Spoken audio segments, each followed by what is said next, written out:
Welcome to Employco HR Chat. I'm Rob Wilson, president of Employco USA, and with me is Jason Eisen, our vice president of HR. Hi, everyone. So, Jason, this week's topic, you're hearing a lot of recessionary issues.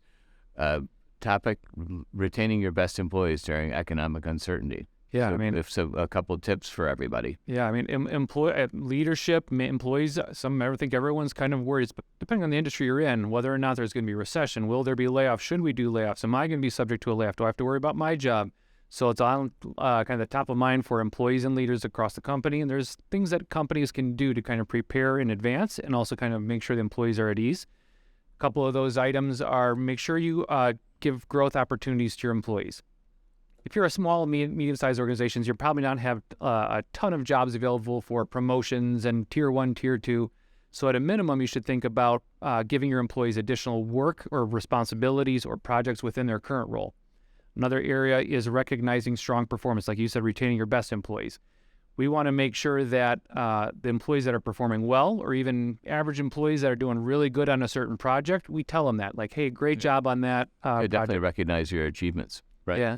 And a step further, take a look at your total compensation package. So every year when usually companies look at their base pay and bonuses, but kind of benchmark those against others in the industry. What are other companies doing for base pay and bonuses and benefits? Like, what are other companies doing for medical and 401k company contributions? Yeah, and really a good open communication is as much as you're worried about is there going to be a recession, you've got inflationary issues out there. Your best employees are still being called by other companies. So there's still robust hiring. You know, when you look at last month, 500 and some thousand new jobs. Interesting, over 100,000 were hospitality. Wow. So were those new jobs, or are the people jumping from job to job? Because if you jump from one job to another, it still is a new hire. Right.